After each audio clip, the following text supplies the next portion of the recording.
I thought we'd start off with a stat to get us started. And apparently, according to reports, the global on-demand economy is set to hit $335 billion this year. I don't know whether that makes sense, but that's what I was reading.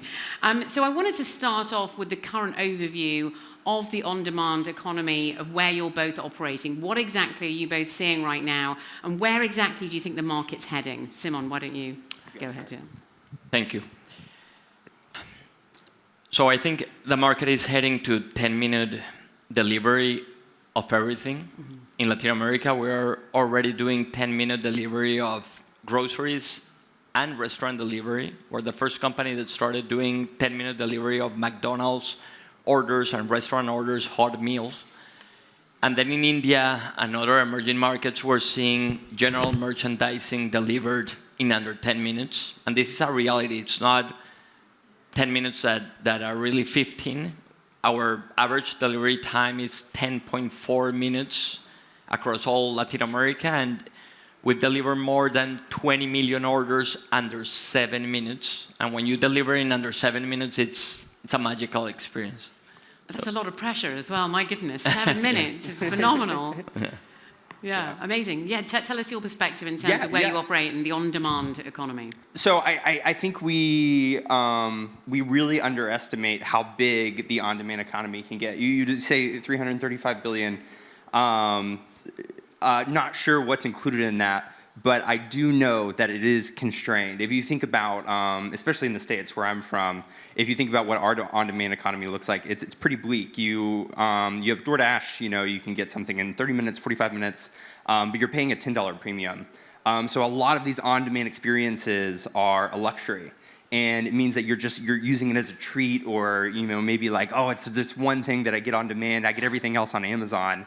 And it really similar to like how we used to buy music. If people remember buying music on iTunes when we had iPods, and you would really think about, okay, what album do I want to get? What song do I want to get? And now we don't care. We just get whatever on Spotify, and the music industry has exploded because of that. Way more people can participate. Way more people can make music.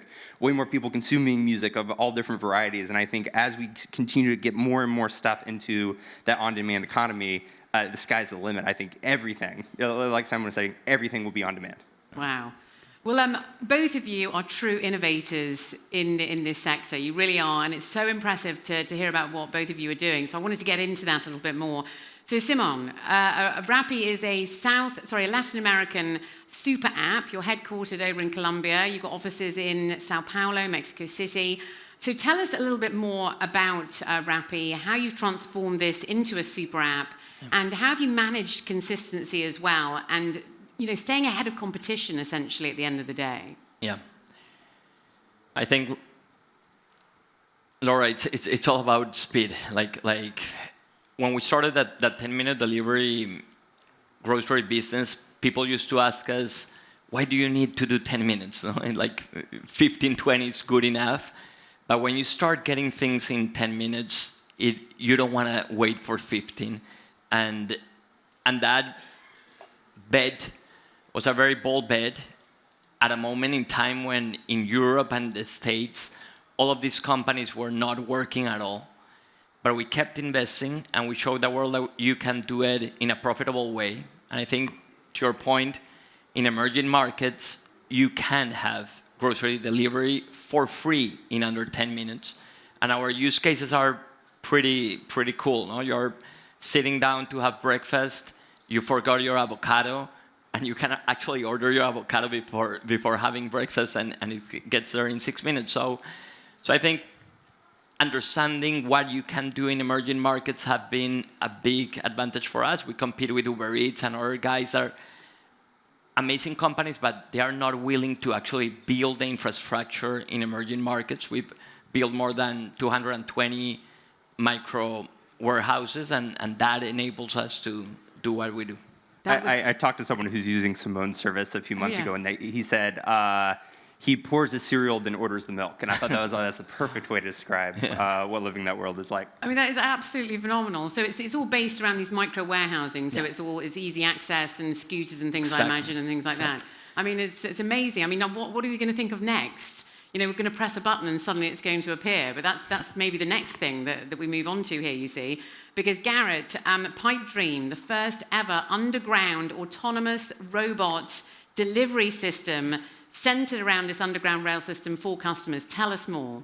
Yeah, so Simone is one of the people who inspired us to do this. Really? The micro-fulfillment center model is phenomenal, especially in emerging markets where your cost of delivery is so small.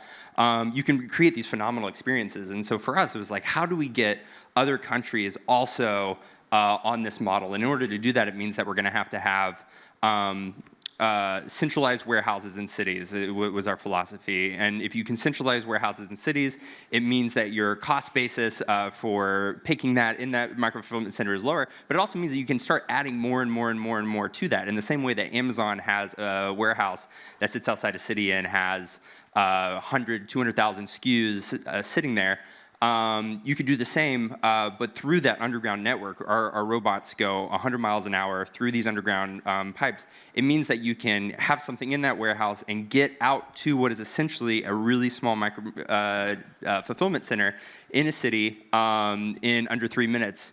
And our idea is that if you can create more density so that you're able to put those centers way more throughout the city, it means that you're way closer to the end user.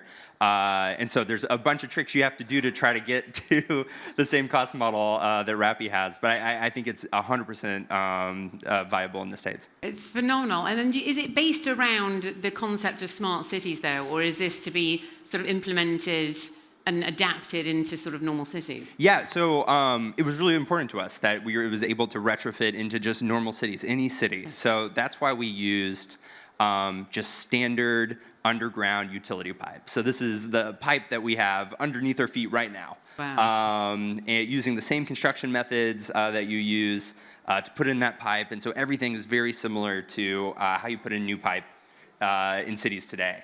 And then once you have that new pipe in, we put a really simple rail in, and then our robots can go through it. So for us, it was a non-starter for it to be only a solution that you can put into new cities. It had to be able to go into the densest, most congested cities around. I mean, that would make the most sense, of course. Simon, back to you. Now, according to reports, another figure for you, the super app market could exceed 3 trillion by 2030, up from 1.2 trillion, I think, last year. That's driven by Asia, Africa, and South America. Yeah. So I was wondering whether you could tell us a little bit more about the impact of this type of technology on the economy, and maybe what you're doing as well, how you're affecting the local economy where you operate. Of course. So we are super proud because in the past 12 months, 950,000 people have earned money thanks to Rappi in a region that needs a lot of opportunities. And that's because of changing the way that people do grocery shopping. Like, we have in emerging markets the opportunity to get groceries in 10 minutes for free for the same price as the supermarket. That's like, there's actually 9 years ago when we started, we used to do the Instacart model, and it was more expensive. And I couldn't look users in the eyes and tell them, hey, it's objectively better to buy in Rappi. Now we can. And users are responding to that. So it's going to be that trillion is mainly because we already did a big transformation of food delivery. Now we're doing a big transformation of groceries in emerging markets and hopefully in all of the world with Garrett's technology. Yeah, so impressive. Tell me a little bit more about, the model. How did you manage to sort of get rid of that extra price as well? Yeah. Obviously, because it's all about the customer. It's about customer experience. That's how you're going to get customers at the end of the day as well. But how have you managed to sort of, keep your company afloat and make a profit, Totally. Without that? So there's two main costs.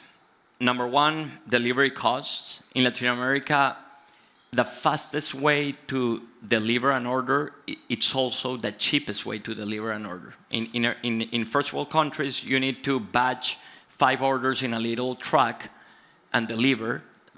In Latin America, if you can deliver in a 5-minute distance with a courier in a bicycle or scooter that costs under $1, and it's cheaper than putting 5 orders in a little truck.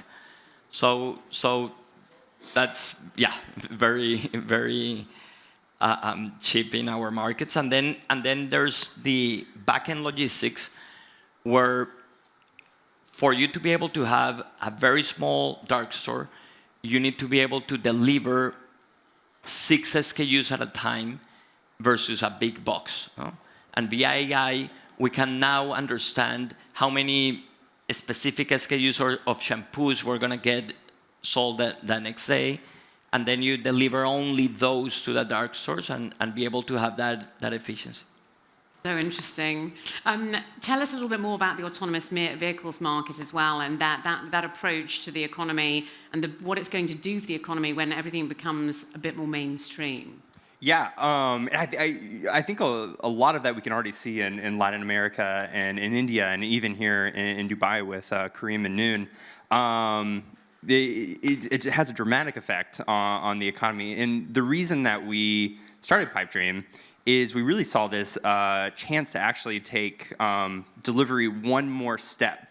So it didn't have a name at the time, but now we call it hyperlogistics. But it's this idea that once you've got delivery so cheap and so fast that you can have something delivered to you in under 10 minutes for no extra cost, if you can also make sending that thing back just as easy as you could receive it, well, now you've kind of got this, the objects start moving around kind of like data does on the internet.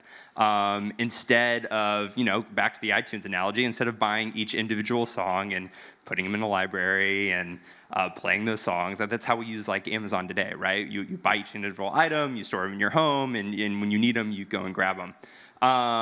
Once you get to hyperlogistics and you have this really fast download of items and you can send them back, now I start using objects like I do Spotify, where, I need this very special screwdriver. I'm just going to have it sent to me from my tool subscription. I'm going to use it. I'm going to send it back. And that world is just like, we think about it all the time. It's fascinating. And I think people, to this day, underestimate what that does to an economy, especially when you include the tailwind of AI, where you have, knowledge too cheap to meter, and you have this big explosion of white collar and knowledge work that becomes very cheap. If you also include people being able to get the things that they need at a really, really low cost, you can almost imagine this utopian society where the amount of work you need to do to get the things that you need and even the things you want is very small per week. So that's the world that we're pushing towards. And so what are you expecting within this market going ahead? Throw in AI and robotics and everything else that's sort of like slowly spilling out. What do you think is going to... what is that landscape going to look like in the next sort of 5 to 10 years, do you think? What are you hoping it might look like? I think it's going to be very different in first world countries and emerging economies. For example, autonomous cars are not going to affect our business in Latin America maybe for the next 15 years or so, because how cheap is the labor cost and scooters. So I think AI for us is going to be more on the information side, on the forecasting side, and less, of course, a lot of on the routings and all of that, but not so much in terms of robots. I remember, it's an anecdote, we had all of these dark stores and we wanted to improve the software that we had on the dark stores. I went with the engineers to a dark store to understand how they were operating and to improve the software. And we watched the people picking for us, and our average picking time for a grocery order is 45 seconds. And we saw this woman and man preparing the order, and we said, let's touch nothing, because these guys were doing it perfectly with a very basic software, but it's a small workhouse where they already know where are each product. So I think sometimes robotics and all of these stuff that are super cool and shiny for first world countries are maybe not as useful in our economy. So we'll see a different interesting world. to see how it's all going to play out and how to balance it all really as well. Yeah. Yes, your take on that as well. Yeah, I think, we've already seen how this plays out with e-commerce. It started as a thing that really fit, a single category, and I think, we saw that with food on the on-demand. And in e-commerce, we saw that with books. Like Amazon was a book company. People said, well, that's about where it's going to end up, right? Well, they'll do books. That's all well and good, but they're not going to do anything else. And then they ended up doing everything else. And I think the on-demand economy plays out exactly the same. It's the same premise, but just like 10 times better than the promise of e-commerce. And I think where on-demand gives you this really great convenience and cost, over time, over the next decade, you just continue to add more and more verticals, more and more SKUs, things we can't even imagine now. I think there's a world, y'all may have this on the roadmap, but I think laundry starts to fit the cost model at a certain point. And the kind of you add these services once you have these routes really nailed down. So I think that's where it goes. I think we probably agree. I think it all goes on demand over the next decade. I'd be interested, because we've still got a couple of minutes left, I'd be interested to hear whether, we've got this next sort of level of Web 3.0, basically. We've got Web 3 coming in. So what are your thoughts in terms of how that might change the dynamic of the tech space and how people order and, the on-demand economy when we go to that next level? We've also got the metaverse coming into play as well. Is that something that both of you are sort of looking at and, seeing how you might navigate that a bit later on? Has that come into play at all? Yeah. I think the interface is going to change dramatically, and people are going to order groceries via an assistant. Everyone's talking about the AI assistant, but a good assistant is able to bring you coffee, no?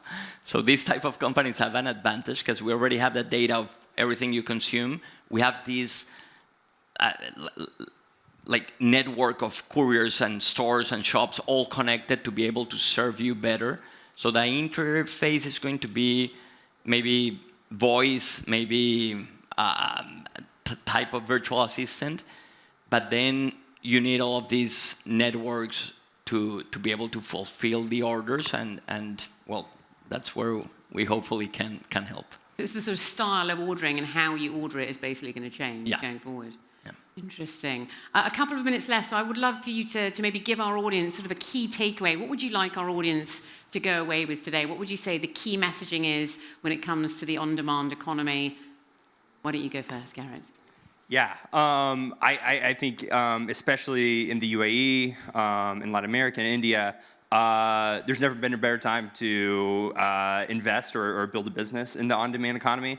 And in first world, and really everywhere, I think it's one of those things like crypto, where we can't invest enough in it. I think it has such strong tailwinds of improving society and people's lives. That the more people who are in this space, the more people being creative with what kind of services can you bring online in the on-demand economy. They're just such massive tailwinds. I think it's a win for everybody. Very well said. Simón? Two things. I think when you ask a Colombian or a Mexican, and if they have this same level of service when they go to the US, they say, well, no, I need Rappi in the US. So this is an opportunity to actually build a product and service that is better than in first world countries. And number two, for investors, I think there's a lot of good opportunities to invest with amazing returns. But in emerging markets, you also transform a region and help getting millions of people out of poverty via technology. So hopefully, yeah, the on-demand economy keeps helping these markets. It's a win-win at the end of the day. Yeah. Very interesting you say that about, going over to the US. It's like, because I've been in Dubai for a while, I then go over to the UK for a summer visit, and then you're so spoiled, because everything's on demand here, it's brilliant. And then, you go home, and then you've got to go to the shop and get your shopping. And it's a good workout, there you go. But anyway, we cannot thank you enough for being with us here today. It's been an absolute pleasure. Thank you so much. Ladies and gentlemen, let's hear it for Garrett and Simón.